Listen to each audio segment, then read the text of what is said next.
Hi guys, welcome back to my channel. It's been a long time since I had a full video kind of like this, but it's been 1 year since I left Japan.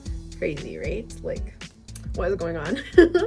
So I thought I'd give you guys like a little update. My form of content has changed a little bit on YouTube, so I thought I'd give you an update what it's been like since being back to the US, some changes in terms of traveling, things I'm still doing to prepare myself to go to Japan again, and what that process is kind of like. So let's get started.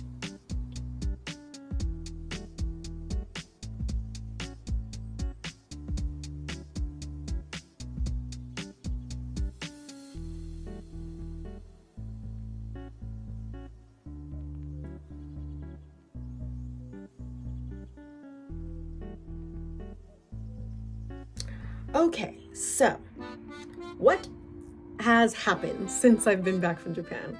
Well, so first thing is I graduated. Woo, I graduated. You know a little bit about my journey of when I went to Japan. It was to study Japanese culture. It was my minor in college, and I did a whole thesis, which is going to be linked somewhere in this video. I'll link it down below, of my thesis of Wanderlust, what it's like to, one, grow up in a small town, travel out of the country, and what it's like when you return from that experience. How do you feel? What does it do for you? Do you learn the language, cultural differences?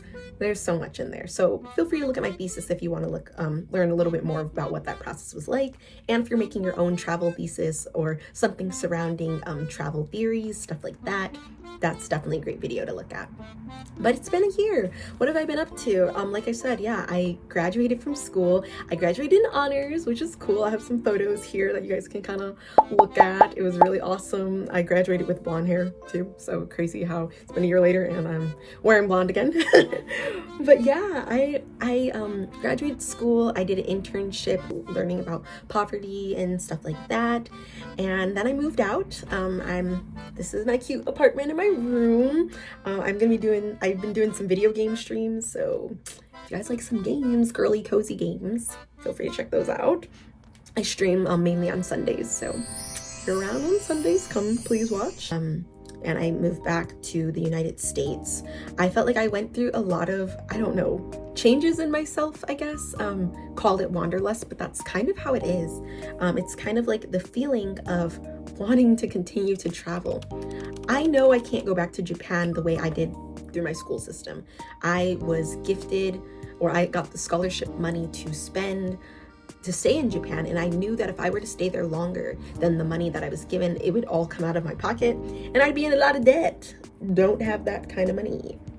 So I decided to end my trip after my 5 months of being there. I say 5-6 months because I got back at the beginning of last year. So when I got back in January, that was the end of my trip, and I started my next semester of school until I finished college graduation. What that experience was like, going to Japan was amazing. I learned so much about cultural differences, respect, the way they do things there, how my life has basically just transformed and flourished since my time in Japan. If I could do it again, I would do it again. I'm telling you guys, it was an amazing experience. Yes, to add to that, yes, the experience in Japan and being there as a study abroad student was amazing. I always wanted to go to Japan. It was one of my lifelong dreams to go there, and I had the time of my lives. You guys seen some of my vlogs and my shorts and the amazing experiences, but I'm not there anymore.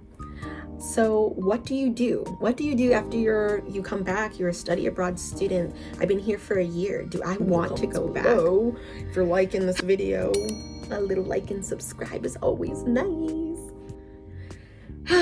Now that's tough. That's really, really tough for me. I'm gonna be completely honest in this video.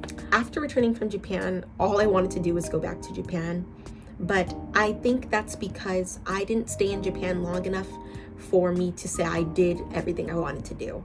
I did not get a chance to do everything I wanted to do. And you're gonna say that for any trip, whether it's a 2-week trip, a 3-day trip, a 3-month trip, a 1-year trip, a 5-year trip, there's still so much more you wanna do. That was me when I went to Japan. I wanna go back so badly. But that being said, that's where reality kind of comes into play. I know that for me to go back to Japan now. I'm not a student. I'm not in school anymore. And I am thinking of going to grad school to continue pursuing my Japanese journey. But as of right now, that takes money. So that's why I've been doing a little YouTube here, you know, working my 9 to 5 here, because I do think Japan is still in my future. I do want to try to make a trip to go at the end of the year. No promises though, because we're gonna see how the money's looking at the end of the year, okay? But with that being said, it is a goal of mine. I do want to go. I still have that urge to travel in me, which most study abroad students do. It's just that in terms of reality, it's not something I can do right now. It's not something that everybody can do right now. They can't pick up and pack their little travel bag and go. You can't do that. So what have I been doing since that point on? I started working, you know, the apartment and stuff like that. How am I preparing to take those next steps to possibly travel again? Number 1, saving. Saving. And I say that lightly because I'm not saving a lot, okay? To wanting to plan a big trip and to travel back, you have to plan in an advance, way in advance. When I say I'm planning for Japan in terms of like the end of the year, because right now I'm filming this in March, that means that in terms of me going to Japan, it might not be realistic to go until maybe the beginning of next year, maybe the end of December if I save enough. But even with that, there's no guarantee I'm going to live in Japan, make a living there, you know, all of that X, Y, and Z. And that's because you have to save a lot for these trips. My ticket to Japan, I rode in like business class. Round trip was about $3,000. And that was paid out of pocket. Like you could literally get a nice house, put a down payment on a house for the amount it takes to go, the cost it is. And I didn't even fly out of my state. I flew out of another state because it was cheaper, $1,000 cheaper. So you have to put some money away. And even if it's just a little bit of money, I definitely say if you have like a little jar, you can just put money in, call it your travel expenses, do that. Or even if you can just take $10 out of your bank account every single month just to put away for things, you will have a lot at the end of the year and you can say, wow, I put all of this money just for travel. It's not a lot. Put more in if you can, but you know there's an end goal, and if you want to get that end goal, you got to put stuff away. Studying. Oh my gosh, it's so hard to study when you are not in the country, guys. When I tell you I've barely touched these textbooks, and I apologize. I'm so sorry. Everyone thinks I'm so fluent in Japanese. I'm not. I can be like, oh, konnichiwa, watashi wa Nina Williams desu. 日本語はとっても楽しいで. Like, it's just 勉強します. You have to keep studying and studying. The thing is that it requires discipline. It really does. You need to have a schedule. And March, I've already made a challenge. Which a video will be coming out soon, is my 30-day challenge of studying Japanese.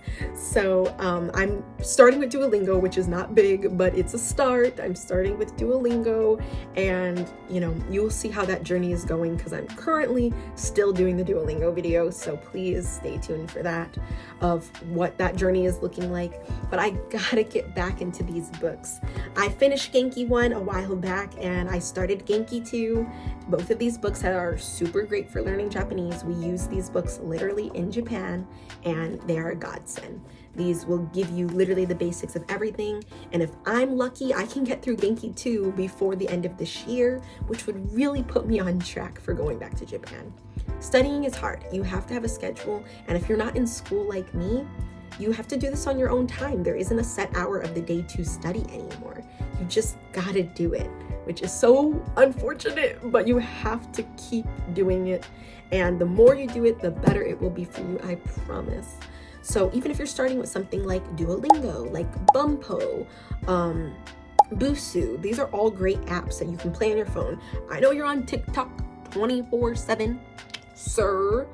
Put the algorithm of Japanese TikTok so you can study, or any foreign language. get on that side of TikTok and practice your skills. I will be doing a video coming up soon of some Japanese games because guys, I love my little Switch here. I play this all the time. I love my little DS and all that stuff. And make it fun. And since you're doing this on your own time, it is so freaking hard for it to be fun, for you to do it. You leave your 9 to 5 and you're ready to go to sleep. And trust me, I'm one of those people. I am one of those people. I do my little 9 to 5 and I'm ready to sleep, guys. I promise you. But we gotta do it. If we want to get to our destination, then we gotta do it.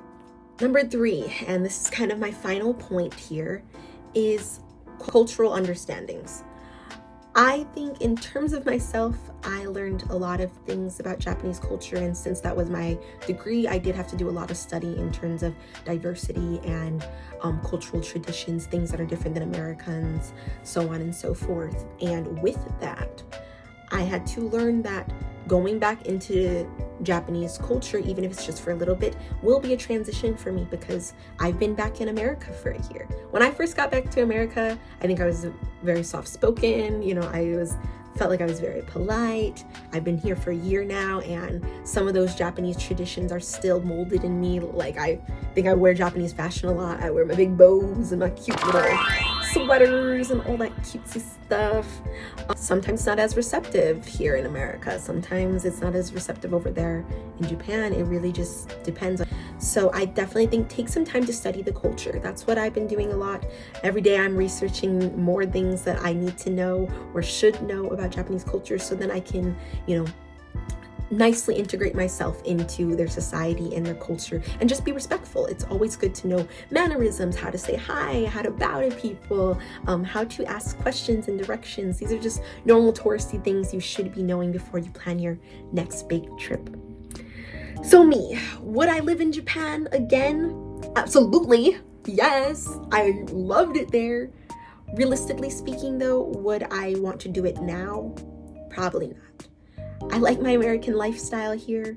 I like being able to be in my own little apartment and, see my friends and family every day. I love my American lifestyle. I just also really love Japan too. I think it's more realistic to say I'd like to go to Japan for maybe a month and just spend there and enjoy my time if, work and traveling schedule allows and money allows. But in terms of living there again and having an apartment there right now, probably not. I'll maybe give you an update soon, or eventually when I take that big trip to Japan. Once we get our money together, guys, I can give you a better update on what that might look like. But right now, I'm gonna stay in America, unfortunately. I'm gonna keep doing my Japanese studies, and I'm gonna help you guys study too. We're gonna do this journey together, okay? We're both gonna try to get our studying together and tips and tricks on ways we can get back to Japan, okay? And if you have any tips and tricks, please just leave them in the comments below. But yeah, that's just my little 1 year update. Nothing super big over here. Graduating, starting life, working 9 to 5. None of it is fun. But I do travel. I think I travel at least once a month, domestically wise. I like to go to New York, and you see some of my videos talking about some of the Japanese culture related places in where I live. I love to go to destinations here in America because there's so many places to travel. And if you want to know more about that experience, I highly recommend you check out my travel podcast. It's a student-related podcast, so it's not the most professional, still learning about traveling and editing and stuff like that. But we do put in a lot of insight on what our experiences were like when we traveled abroad and what that might look like for you. So if you're interested in that kind of content, please, I'm always updating that podcast. I like to interview some of my friends from abroad, ask them how their experiences are, and so on and so forth. But now I'm rambling. I hope you guys like this short little video. Hopefully this gave you a little insight about what I'm doing to prepare myself for my next big out of the country trip. And I hope you guys are having fun and you're traveling and you're enjoying the year so far. Overall, thank you guys so much for watching and have a great rest of your day. Bye! Oh, don't forget to like, subscribe, and let me know down below what more you want to see of me. Thanks, guys. Bye!